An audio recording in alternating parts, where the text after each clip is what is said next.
বিসমিল্লাহির রহমানির রহিম।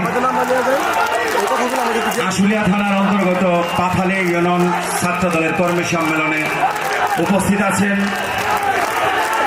ঢাকা জেলা উত্তর ছাত্র দলের সংগ্রামী সাংগঠনিক সম্পাদক মঞ্জুরুল হক সৌরভ, উপস্থিত আছেন প্রথম যুগ্ম সাধারণ সম্পাদক মোহাম্মদ সুজন শিকদার, উপস্থিত আছেন বিপ্লবী সাধারণ সম্পাদক মাহফুজ ইকবাল, উপস্থিত আছেন বাংলাদেশ জাতীয়তাবাদী ছাত্র দল কেন্দ্রীয় সংসদের বিভিন্ন পর্যায়ের নেতৃবৃন্দ এবং উপস্থিত আছেন সারা বাংলা ছাত্র সমাজের অহংকার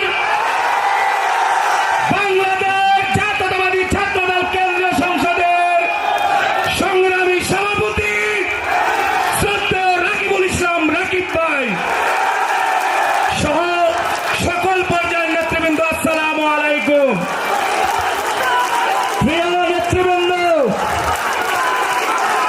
আজকের এই কর্মী সম্মেলন বাংলাদেশ জাতীয়তাবাদী ছাত্র দলের তৃণমূলকে সুসংগঠিত করার কর্মী সম্মেলন। আমরা ঢাকা জেলা উত্তর ছাত্র দলের সকল পর্যায়ের নেতৃবৃন্দ সচেষ্ট রয়েছি যাতে করে আমাদের স্বাক্ষরিত কোন কমিটিতে আওয়ামী লীগের দূষররা পুনঃপ্রবেশ করতে না পারে। আমি আপনাদেরকে প্রতিশ্রুতি দিচ্ছি, ফ্যাসিস্ট আওয়ামী লীগের দূষররা ঢাকা জেলার অন্তর্গত, ঢাকা জেলা ছাত্র দল উত্তরের অন্তর্গত প্রত্যেকটি ইউনিটের কমিটি যখন করা হবে সেখানে আওয়ামী লীগের দূষরদের কোন ঠাঁই হবে না।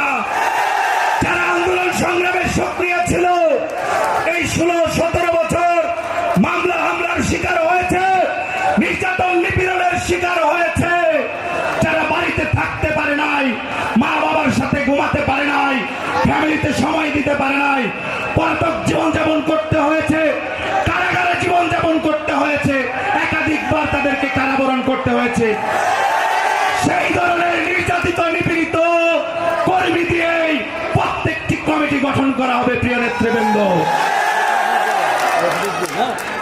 আমাদের ক্যাপ্টেন বাংলাদেশ জাতীয়তাবাদী ছাত্র দল কেন্দ্রীয় সংসদের সংগ্রামী সভাপতি শহীদ মিনারে মার্চ ফর জাস্টিস শেষ করে তার বক্তব্যে বলেছিলেন, ছাত্র দলের অবদান বাদ দিয়ে যদি এই বাংলাদেশে কোনো ইতিহাস নতুন করে লেখা হয়, ছাত্র দলের নেতৃবৃন্দ সেই ইতিহাস ডাস্টবিনে নিক্ষেপ করবে।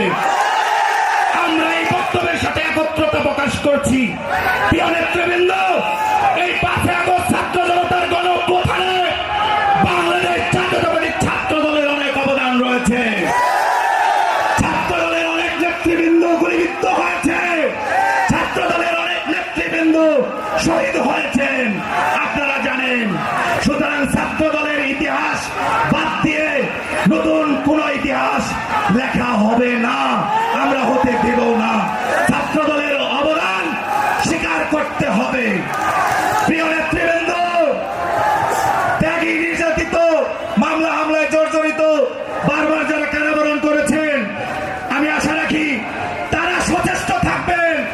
আপনাদের রিকোয়েস্টে, আপনাদের অনুরোধে, আপনাদের চোখ ফাঁকি দিয়ে যাতে কোন আওয়ামী লীগের ফ্যাসিস্ট আমাদের সমাবেশেও না আসতে পারে। প্রিয় নেতৃবৃন্দ, সবশেষে শেষে আমরা আশা রাখি আমরা একটি সুন্দর মানবিক বাংলাদেশ গড়তে পারবো আমাদের নেতা দেশনায়ক জনাব তারেক রহমানের নেতৃত্বে, এবং অচিরেই আমাদের নেতা দেশনায়ক জনাব তারেক রহমান এই বাংলাদেশে পা রাখবেন ইনশাআল্লাহ। দেশনায়ক জনাব তারেক রহমান জিন্দাবাদ, দেশনেত্রী বেগম খালেদা জিয়া জিন্দাবাদ, শহীদ রাষ্ট্রপতি জিয়াউর রহমান অমর হোক, বাংলাদেশ জাতীয়তাবাদী ছাত্র দল জিন্দাবাদ, ঢাকা জেলা ছাত্র দল উত্তর জিন্দাবাদ। ধন্যবাদ সকলকে, আসসালামু আলাইকুম।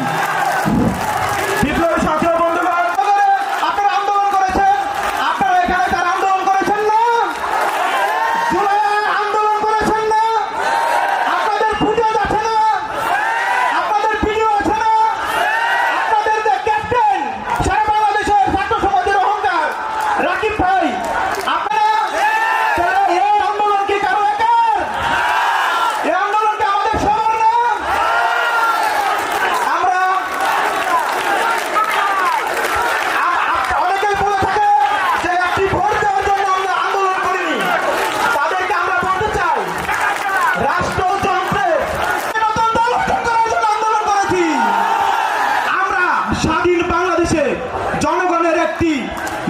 বৈধ সরকারের জন্য, পাক স্বাধীনতার জন্য, স্বাধীনভাবে চলাফেরার জন্য আন্দোলন করেছি। সেই পাক স্বাধীনতা, সেই রাজনৈতিক স্বাধীনতা, সেই